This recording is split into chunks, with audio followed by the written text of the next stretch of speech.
हाँ बच्चों, अज असी अपनी पाठ पुस्तक का भाग दूजा लोक कहानी परिभाषा के रूप इस बारे पढ़ांगे।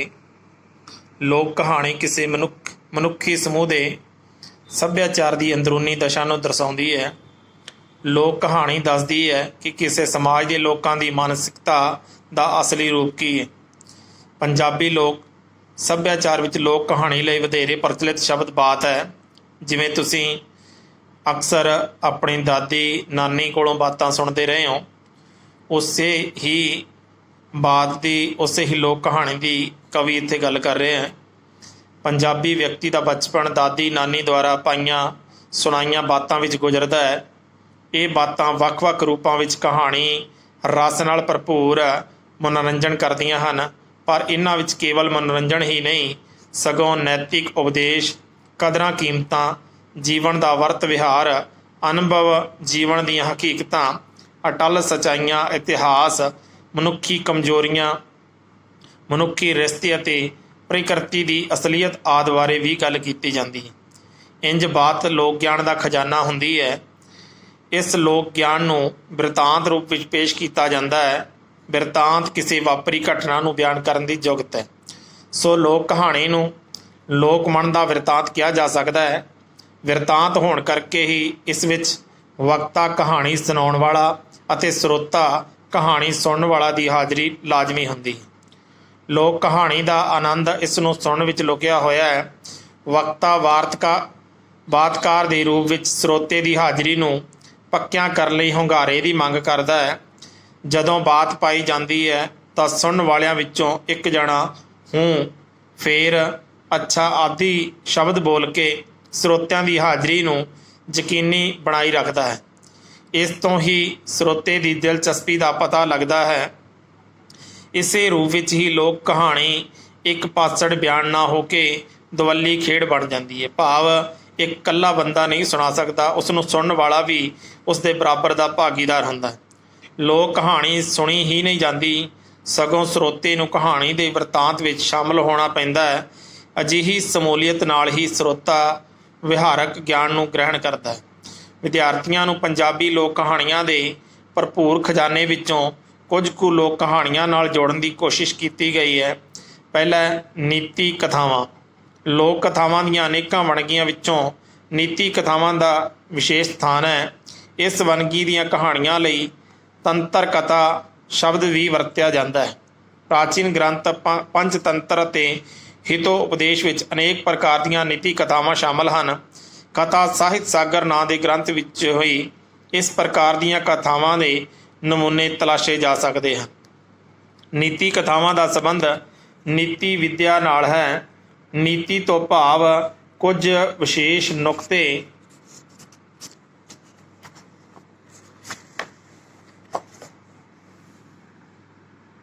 चालां जुगतां दा ज्ञान। ये उस किस्म का ज्ञान हुंदा है जो व्यवहारिक संकट, समस्या, कठिनाई मौके मददगार साबित हुंदा है। इंज वो कथावां जिन्हां जरिए पाठक श्रोतिਆਂ ਨੂੰ जीवन ਵਿੱਚ आउण वालियां कठिनाइयां, मुश्किलों प्रति कुछ चालां, जुगतां, नियमां आदि समझाउण ਦਾ ਸੁਨੇਹਾ ਦਿੱਤਾ ਜਾਵੇ, नीति कथावां अखवाउंदियां। नीति शास्त्र ਵਿੱਚ समाज ਦੇ ਰਾਜ ਨੂੰ ਸੁਚਾਰੂ ਢੰਗ ਨਾਲ ਚਲਾਉਣ ਵਾਲੇ नियम दर्ज ਹਨ। नीति कथा एक प्रकार की उपदेशनुमा कथा हुंदी है, जिस विच उपदेश सीधा नहीं सगों टेढ़े मेढ़े ढंग नाल दिता जाता है। इसलिए उत्सुकता भी बनी रहिंदी है। कहानी रस अते मनोरंजन के लक्षण कथा नूं होर निखारदे हन। इस कथा विच मनुखी जीवन दीयां समस्यावां नूं नैतिक सिक्ख्या राहीं हल करन दे ढंग तरीके दसे जाते हैं। नीति कथावां दे पात्र मनुख, पशु, पंछी, जानवर, बेजान वस्तां आदि हुंदे हन। ये सारे पात्र मनुखां वांग हरकतां करदे, बोलदे, सुणदे प्रतीत हुंदे हन। ये लड़दे झगड़दे, दोस्तियां दुश्मनियां पालदे नज़र आउंदे हन। इन्हां कथावां बारे ये कियास कीता जांदा है कि पुरातन समय राजे महाराजां ते राजकुमारां नूं राज घराणिਆਂ ਨੂੰ ਚਲਾਉਣ ਦੇ ਢੰਗ ਤਰੀਕੇ ਦੱਸਣ ਲਈ इस प्रकार दीयां कथावां घड़ियां जांदियां सन।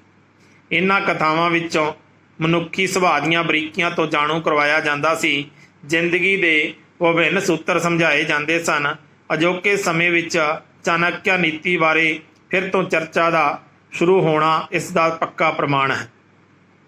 ਕਠਿਨਾਈ ਮੌਕੇ ਅਜਿਹੀਆਂ ਨੀਤੀਆਂ ਕਿੰਨੇ ਕੰਮ ਦੀਆਂ ਹੁੰਦੀਆਂ ਹਨ। ਇਸ ਪ੍ਰਕਾਰ ਦੀਆਂ ਕਥਾਵਾਂ ਵਿੱਚ ਨੀਤੀ ਸੂਤਰ ਸਮਝਾਏ ਜਾਂਦੇ ਹਨ। ਇਹ ਸੂਤਰ ਕਥਾ ਦੇ ਅੰਤ 'ਤੇ ਸਪਸ਼ਟ ਹੁੰਦੇ ਹਨ, ਪਰ ਕਈ ਵਾਰ ਇਹ ਸੂਤਰ ਕਥਾ ਦੀ ਸ਼ੁਰੂਆਤ ਤੋਂ ਹੀ ਉਗੜਨੇ ਸ਼ੁਰੂ ਹੋ ਜਾਂਦੇ ਹਨ ਤੇ ਹੌਲੀ ਹੌਲੀ ਸਪਸ਼ਟ ਰੂਪ ਧਾਰ ਲੈਂਦੇ ਹਨ। ਪੰਜਾਬੀ ਦੀਆਂ ਨੀਤੀ ਕਥਾਵਾਂ ਨੇ ਬਾਲ ਸਾਹਿਤ ਨੂੰ ਪ੍ਰਭਾਵਿਤ ਕਰਨ ਦਾ ਯਤਨ ਕੀਤਾ ਹੈ। ਇਸ ਵਿੱਚ ਕੋਈ ਸ਼ੱਕ ਨਹੀਂ ਕਿ ਨੀਤੀ ਕਥਾਵਾਂ ਬਾਲ ਮਨ ਨੂੰ ਵਧੇਰੇ ਟੁੱਭਦੀਆਂ ਹਨ। ਇਹ ਕਥਾਵਾਂ ਮੁੱਢਲੀ ਅਵਸਥਾ ਤੋਂ ਹੀ ਜ਼ਿੰਦਗੀ ਜਿਉਣ ਦੇ ਚੱਜ ਵਿਵਹਾਰ ਸਿਖਾਉਂਦੀਆਂ ਹਨ। ਵਿਦਿਆਰਥੀਆਂ ਦੇ ਗਿਆਨ ਵਿੱਚ ਵਾਧਾ ਕਰਨ ਲਈ ਚੰਦਰੀ ਸੰਗਤ, ਸ਼ੇਰ ਅਤੇ ਬਾਂਦਰ, ਟਾਲੀ ਮੇਰੇ ਬੱਚੇ, ਰਾਜੇ ਦਾ ਕਸੂਰ ਤੇ ਸੱਚ ਦਾ ਨਿਤਾਰਾ ਆਦਿ ਨੀਤੀ ਕਥਾਵਾਂ ਵੰਨਗੀ ਵਿੱਚ ਵਜੋਂ ਚੁਣੀਆਂ ਗਈਆਂ ਹਨ। ਸੋ ਪਹਿਲੀ ਆਪਣੀ ਨੀਤੀ ਕਥਾ ਹੈ ਚੰਦਰੀ ਸੰਗਤ। ਇੱਕ ਵਾਰ ਦੀ ਗੱਲ ਹੈ ਕਿ ਇੱਕ ਦਰਖਤ ਤੇ ਕਾਂ ਤੇ ਹੰਸ ਰਿਹਾ ਕਰਦੇ ਸੀ। ਦੋਵਾਂ ਦੇ ਸੁਭਾਅ ਵੱਖ-ਵੱਖ ਸਨ। ਕਾਂ ਦੁਸ਼ਟ ਸੁਭਾਅ ਦਾ ਹੋਣ ਕਰਕੇ ਕਦੇ ਜ਼ਖਮੀ ਪਸ਼ੂਆਂ ਦੇ ਠੁੰਗਾ ਮਾਰਦਾ ਤੇ ਕਦੇ ਬੱਚਿਆਂ ਹੱਥੋਂ ਚੀਜ਼ ਖੋਹ ਕੇ ਉੱਡ ਜਾਂਦਾ, ਜਦੋਂ ਕਿ ਹੰਸ ਸ਼ਾਂਤ ਸੁਭਾਅ ਦਾ ਸੀ। ਉਹ ਹਮੇਸ਼ਾ ਕਾਂ ਨੂੰ ਨੇਕ ਬਣਨ ਦੀ ਸਲਾਹ ਦਿੰਦਾ ਤੇ ਸਮਝਾਉਂਦਾ, ਬਈ ਕਾਵਾਂ ਇੰਜ ਨਾ ਕਰਿਆ ਕਰ, ਪਰ ਕਾਂ ਕੋਈ ਅਮਲ ਨਾ ਕਰਦਾ। ਇਕੱਠੇ ਰਹਿਣ ਕਰਕੇ ਦੋਹਾਂ ਦੀ ਦੋਸਤੀ ਸੀ। ਇਸ ਕਰਕੇ ਕਾਂ ਦੀਆਂ ਮਾੜੀਆਂ ਹਰਕਤਾਂ ਦੇ ਬਾਵਜੂਦ ਉਹ ਉਸ ਨੂੰ ਹਰ ਵਾਰ ਮਾਫ਼ ਕਰ ਦਿੰਦਾ। ਇੱਕ ਦਿਨ ਕੋਈ ਮੁਸਾਫਰ ਉਸ ਦਰਖਤ ਕੋਲੋਂ ਲੰਘਿਆ ਜਿਸ ਦਰਖਤ 'ਤੇ ਉਹ ਦੋਵੇਂ ਰਹਿੰਦੇ ਸਨ। ਗਰਮੀ ਹੋਣ ਕਰਕੇ ਮੁਸਾਫਰ ਨੇ ਪਲ ਭਰ ਆਰਾਮ ਕਰਨ ਲਈ ਦਰਖਤ ਹੇਠ ਸੌਣ ਦਾ ਮਨ ਬਣਾਇਆ। ਠੰਡੀ ਹਵਾ ਚੱਲ ਰਹੀ ਸੀ। ਉਹ ਝੱਟ ਹੀ ਡੂੰਘੀ ਨੀਂਦਰ ਸੌਂ ਗਿਆ। ਥੋੜ੍ਹੀ ਦੇਰ ਬਾਅਦ ਰੁੱਖ ਦੀ ਪਰਛਾਈ ਬਦਲਣ ਕਾਰਨ ਮੁਸਾਫਰ ਦੇ ਮੂੰਹ 'ਤੇ ਧੁੱਪ ਪੈਣ ਲੱਗੀ। ਹੰਸ ਨੇ ਜਿਉਂ ਹੀ ਵੇਖਿਆ ਕਿ ਮੁਸਾਫਰ ਦੇ ਮੂੰਹ 'ਤੇ ਧੁੱਪ ਪੈ ਰਹੀ ਹੈ, ਉਸ ਨੇ ਮਨ 'ਚ ਸੋਚਿਆ, ਵਿਚਾਰਾ ਧੁੱਪੇ ਸੁੱਤਾ ਪਿਆ ਏ, ਕਿਉਂ ਨਾ ਟਹਿਣੀ ਉੱਤੇ ਓਲੇ ਖੰਭ ਪਸਾਰ ਕੇ ਬੈਠ ਜਾਵਾਂ, ਉਹ ਧੁੱਪ ਤੋਂ ਬਚ ਜਾਵੇਗਾ। ਉਸ ਨੇ ਅਜਿਹਾ ਕੀਤਾ ਤੇ ਮੁਸਾਫਰ ਘੋਕ ਸੁੱਤਾ ਰਿਹਾ। ਕਾਂ ਹੰਸ ਦਾ ਪਰਉਪਕਾਰੀ ਸੁਭਾਅ ਵੇਖ ਕੇ ਖਿਝਣ ਲੱਗਿਆ ਤੇ ਸ਼ਰਾਰਤਾਂ ਸੋਚਣ ਲੱਗਿਆ। ਉਸ ਨੇ ਵੇਖਿਆ ਕਿ ਮੁਸਾਫਰ ਮੂੰਹ ਅੱਡ ਕੇ ਘੋਕ ਸੁੱਤਾ ਪਿਆ ਹੈ, ਸੋ ਉਸਨੇ ਆਪਣੇ ਦੁਸ਼ਟ ਸੁਭਾਅ ਕਾਰਨ ਮੁਸਾਫਰ ਦੇ ਮੂੰਹ ਵਿੱਚ ਵਿੱਠ ਕਰ ਦਿੱਤੀ ਤੇ ਉੱਡ ਕੇ ਨਾਲ ਦੇ ਦਰਖਤ 'ਤੇ ਜਾ ਬੈਠਾ। ਮੁਸਾਫਰ ਘਬਰਾ ਕੇ ਜਦੋਂ ਉੱਠਿਆ, ਉਸਨੇ ਮੂੰਹ ਸਾਫ਼ ਕਰਕੇ ਜਦੋਂ ਦਰਖਤ ਵੱਲ ਨਿਗਾਹ ਮਾਰੀ ਤਾਂ ਉਸਨੇ ਦੇਖਿਆ ਕਿ ਹੰਸ ਦਰਖਤ 'ਤੇ ਬੈਠਾ ਹੈ। ਮੁਸਾਫਰ ਨੇ ਸਮਝਾਇਆ ਕਿ ਹੰਸ ਨੇ ਉਸਦੇ ਮੂੰਹ 'ਚ ਵਿੱਠ ਕੀਤੀ ਹੈ। ਮੁਸਾਫਰ ਨੇ ਸਮਝਿਆ ਕਿ ਹੰਸ ਨੇ ਉਸਦੇ ਮੂੰਹ ਵਿੱਚ ਵਿੱਠ ਕੀਤੀ ਹੈ। ਉਸਨੇ ਗੁੱਸੇ 'ਚ ਆ ਕੇ ਝੱਟ ਹੀ ਛੁਰੀ ਨਾਲ ਹੰਸ ਨੂੰ ਵੱਢ ਦਿੱਤਾ। ਹੰਸ ਤੜਫ ਤੜਫ ਕੇ ਥੱਲੇ ਡਿੱਗ ਪਿਆ। ਕਾਂ ਨਾਲ ਦੇ ਦਰਖਤ 'ਤੇ ਬੈਠਾ ਸਭ ਕੁਝ ਵੇਖਦਿਆਂ ਮੁਸਕਰਾਉਂਦਾ ਰਿਹਾ। ਜਦੋਂ ਮੁਸਾਫਰ ਨੇ ਹੰਸ ਨੂੰ ਫੜਿਆ ਤਾਂ ਉਸ ਦੀਆਂ ਅੱਖਾਂ ਵਿੱਚੋਂ ਨਿਰਦੋਸ਼ਤਾ ਝਲਕਣ ਲੱਗੀ। ਹੰਸ ਦੀਆਂ ਦੋਵੇਂ ਅੱਖਾਂ ਟਿਕਟਕੀ ਬੰਨੀ ਦੇਖਦੀਆਂ ਰਹੀਆਂ। ਥੋੜ੍ਹੀ ਦੇਰ ਬਾਅਦ ਉਹ ਹਮੇਸ਼ਾ ਲਈ ਬੰਦ ਹੋ ਗਈਆਂ। ਹੰਸ ਦੀ ਤੱਕਣੀ ਵਿੱਚ ਇੱਕ ਸੁਨੇਹਾ ਸੀ, ਭੈੜੀ ਸੰਗਤ ਨੇ ਮੈਨੂੰ ਮਰਵਾ ਦਿੱਤਾ। ਕਾਂ ਚੁੱਪਚਾਪ ਵੇਖਦਾ ਰਿਹਾ।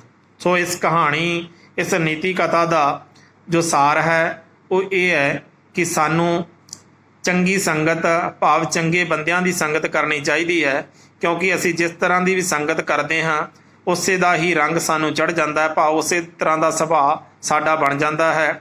ਜੇ ਹੁਣ ਇਸ ਥਾਂ 'ਤੇ ਕਾਂ ਨਾਲ ਹੰਸ ਯਾਰੀ ਨਾ ਕਰਦਾ, ਦੋਸਤੀ ਨਾ ਕਰਦਾ, ਤਾਂ ਅੱਜ ਹੰਸ ਦੀ ਮੌਤ ਨਹੀਂ ਸੀ ਹੋਣੀ। ਸੋ ਇਸ ਕਹਾਣੀ ਤੋਂ ਸਾਨੂੰ ਸਿੱਖਿਆ ਮਿਲਦੀ ਹੈ ਕਿ ਭੈੜੀ ਸੰਗਤ ਤੋਂ ਸਦਾ ਹੀ ਬਚਿਆ ਜਾਵੇ, ਭੈੜੀ ਸੰਗਤ ਤੋਂ ਹਮੇਸ਼ਾ ਦੂਰ ਰਿਹਾ ਜਾਵੇ।